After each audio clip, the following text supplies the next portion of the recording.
What is up, guys? Welcome back to the Game Day Show. This is your source for college sports entertainment. I'm Ethan Bass, your host, and this is episode 37. Now, this episode is going to be a little different in the category of the Game Day Show. We normally talk about college football, but we're going to start to transition to other sports, maybe a little college basketball, NBA, NFL, NHL in the near future. We're going to have special guests coming on very shortly, not in this episode, but in the next episode and coming on in the future episodes. As we all know, as college football fans, the whole situation again with Tennessee and Jeremy Pruitt firing and the whole recruiting scandal around the McDonald's cups with the money in it, if you search that up. We're not going to be talking about that today. It's not something we're gonna go down to. So I recommend the Late Kick Josh podcast if you want to listen to the whole Tennessee scandal. What we are gonna do today is I'm gonna tell you why it is unfair for certain teams to make it into the college football playoff, and then we're gonna preview the two NFL matchups this weekend: the Buffalo Bills versus the Kansas City Chiefs, and the Green Bay Packers versus the Tampa Bay Buccaneers. A little different episode, a little different flair, NFL time. So we're gonna cover the NFL this episode. Thank you guys for joining. Follow my socials, Bass Productions, and I'll get a nation on Instagram, and of course subscribe to the TikTok. We're getting a bunch of followers. We're getting like 2,500 over the next week. It was crazy.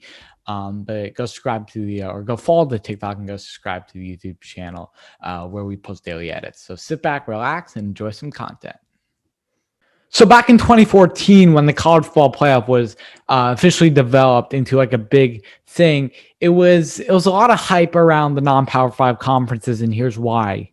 Because if you remember back when the BCS championship was around, it was really only the Power 5 schools, the conference champions of the Power 5 schools, that got into the BCS national title. And once the playoff got developed, many people were saying that this is the time where non-Power 5 conferences teams could get into a playoff scenario. Now, there's only 4 teams in the playoff. There still is. There may be talks about extensions like in 2026, but we're still not sure about that.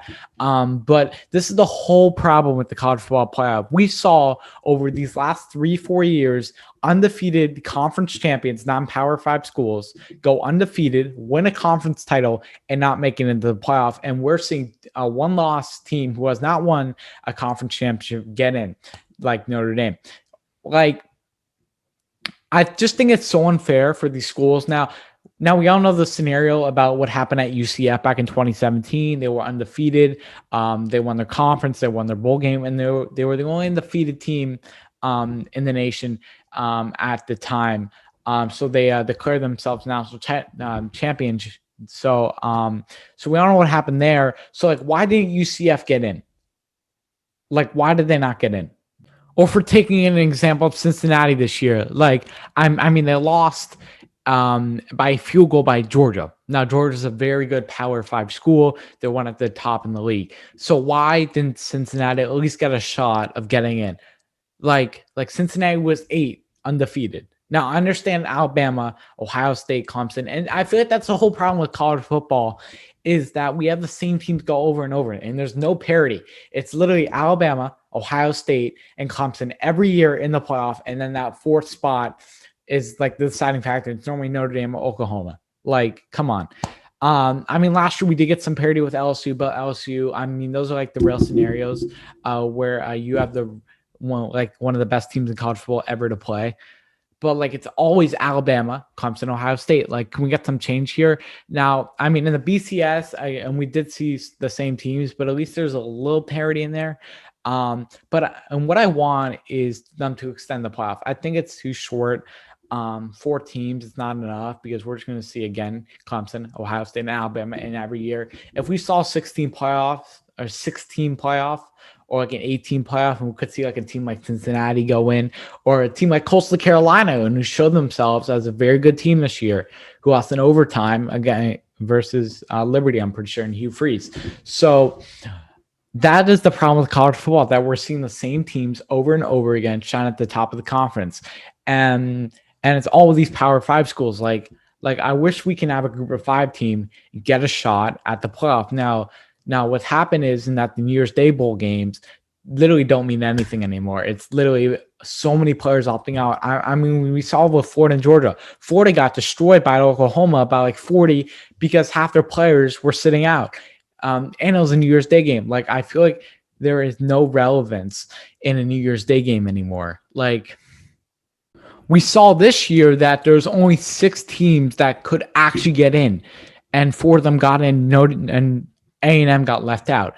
Like, I feel like A&M should have been than Notre Dame. I mean, even though A&M did get boat raced by Alabama early in their season, they're still a way better team than and Notre Dame was, because Notre Dame just got boat raced by Clemson. Like, why wasn't A&M in? Like, come on. Like, I feel like the committee needs to wake up. I feel like they need to expand the playoff. The contract doesn't end until 26, so we could have a while. But it's gonna be the same teams over again. Like, next year, I already have my predictions. It's gonna be Ohio State, Alabama, Oklahoma, and Clemson. It's gonna be like that every year. So I don't know. So let's hope they can expand the playoffs so a non-group of 5 team can get in. Because we're just going to have the scenario like UCF did or Cincinnati had this season, or Coastal Carolina this year, where a group of 5 team does not get in. So let's hope they get in. All right, let's move on to the NFL. Now we got and we're going to cover the AFC Championship first between the Buffalo Bills and the Kansas City Chiefs. Now, something that worries me for Kansas City Chiefs fans is Patrick Mahomes' health. Now, Patrick Mahomes did have that big concussion hit last game, so I'm kind of worried about him. The Chiefs were able to finish off the Browns last game, but like, I'm going to keep it 100 with you. I'm super worried about Patrick Mahomes. Let's take a look at the Bills. Bills are on fire. Josh Allen, Stephon Diggs are insanely good combo. They're performing great right now. Buffalo is favored 53.5%. I'm super excited for this one. This one's on CBS at 6:40 p.m. Weird time. I guess it starts at 6:30 with a 10 delay start. I guess they're doing that. Right now, Kansas City is a -3 according to FanDuel and ESPN. This podcast is not sponsored by FanDuel.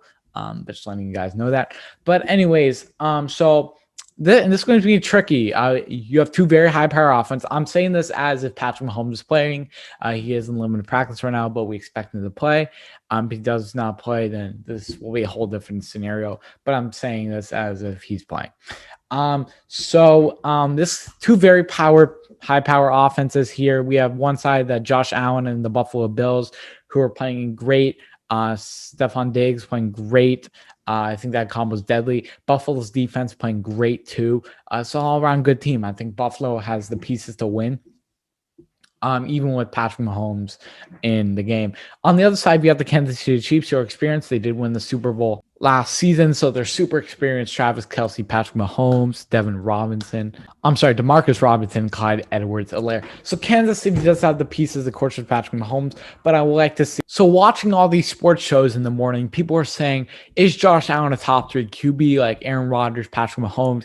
Is that next Josh Allen? Now, it's tough because Josh Allen is playing fantastic this season, but we saw Lamar Jackson last season. Best season ever, put up MVP numbers. He did win the MVP, Lamar.